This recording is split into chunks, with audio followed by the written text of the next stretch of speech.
भाई एक सेकंड रुको, अपना फोन निकालो और अपने लास्ट 3 थंबनेल्स देखो।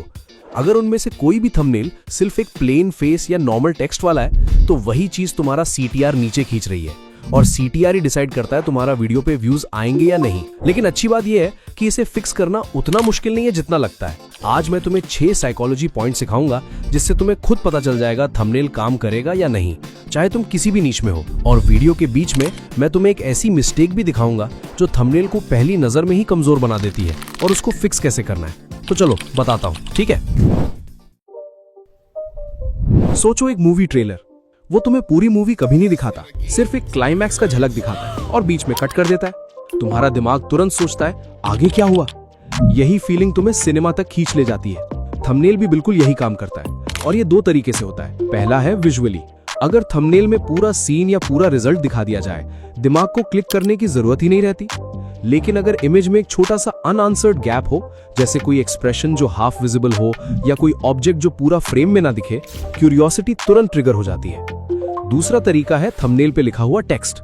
ये वो बोल्ड वर्ड्स होते हैं जो तुम इमेज के ऊपर डालते हो, वीडियो का टाइटल नहीं बल्कि थंबनेल का अपना टेक्स्ट।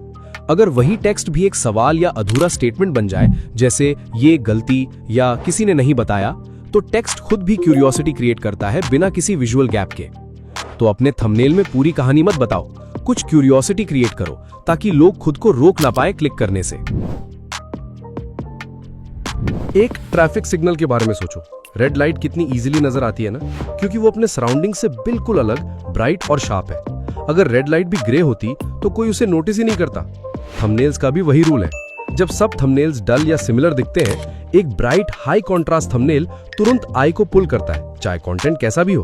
तो तुम्हें करना क्या है, सबसे पहले अपने लास्ट 5 थंबनेल्स को एक साथ रख के देखो और चेक करो क्या सब सिमिलर कलर्स यूज कर रहे हैं। अगर हाँ, तो अपना अगला थंबनेल बनाते वक्त एक ऐसा बैकग्राउंड कलर चूज करो जो तुम्हारे कंटेंट के ओवरऑल थीम से मैच करे, लेकिन बाकी यूट्यूब फीड में सबसे अलग और ब्राइट दिखे। जैसे अगर ज्यादा लोग डार्क थंबनेल्स यूज करते हैं तुम्हारे नीश में, तुम ब्राइट या लाइट बैकग्राउंड ट्राई करो। ये छोटा सा स्विच भी तुम्हें क्राउड से अलग खड़ा कर देता है। चलो अब एक मूवी पोस्टर के बारे में सोचो। उसमें एक्टर का फेस अक्सर किसी स्ट्रॉन्ग इमोशन में होता है, जैसे डर, गुस्सा या फिर शॉकिंग। न्यूट्रल फेस वाला पोस्टर कभी इतना टेंशन नहीं खींचता। इसकी वजह सिंपल है, लोग इमोशन से कनेक्ट करते हैं, सिर्फ इंफॉर्मेशन से नहीं। एक एक्सप्रेशन तुरंत एक फीलिंग ट्रांसफर कर देता है जो टेक्स्ट नहीं कर सकता।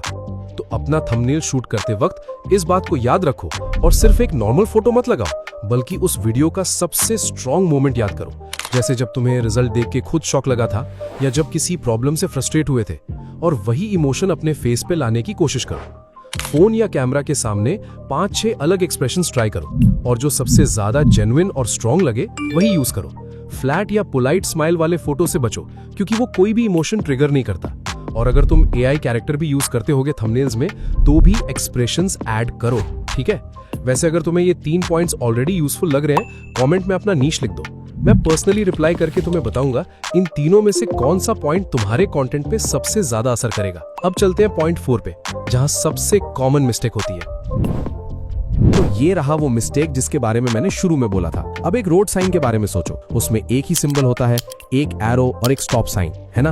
अगर एक ही साइन में 5 अलग सिंबल्स डाल दिए जाएं, ड्राइवर कंफ्यूज हो जाएगा और उस पर रिएक्शन करने में देर लगाएगा। थंबनेल भी एक रोड साइन जैसा है।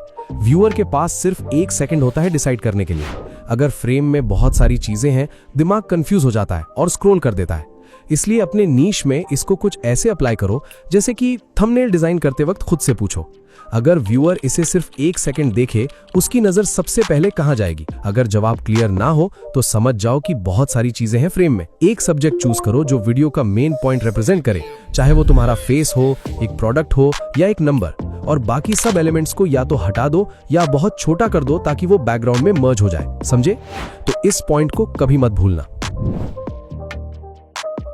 अब सोचो हाईवे का एक बड़ा होर्डिंग, वो इतनी दूर से भी पढ़ा जा सके, इसलिए उसका टेक्स्ट हमेशा बड़ा और बोल्ड होता है। छोटे फॉन्ट्स वहां काम ही नहीं करते।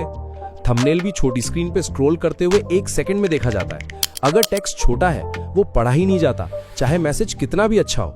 तो इसलिए इस आई कैचिंग ट्रिक को अप्लाई करो। अपने थंबनेल का टेक्स्ट लिखते वक्त उसे 3 से 4 वर्ड्स तक लिमिट करो, और एक बोल्ड थिक फॉन्ट चूज करो, जैसे बेबस न्यू या एंटन। थिन या कर्सिव फॉन्ट्स को अवॉइड करो क्योंकि वो छोटी स्क्रीन पे ब्लर हो जाते हैं। डिजाइन कंप्लीट करने के बाद अगर तुम इस वेबसाइट पे जाके अपने थंबनेल को अपलोड करोगे तो तुम देख सकते हो कि तुम्हारा थंबनेल डिफरेंट यूट्यूब पेजेस पर कैसा दिखेगा और फिर उस हिसाब से एडिट कर सकते हो। वेबसाइट की लिंक डिस्क्रिप्शन में है, चेक कर लेना।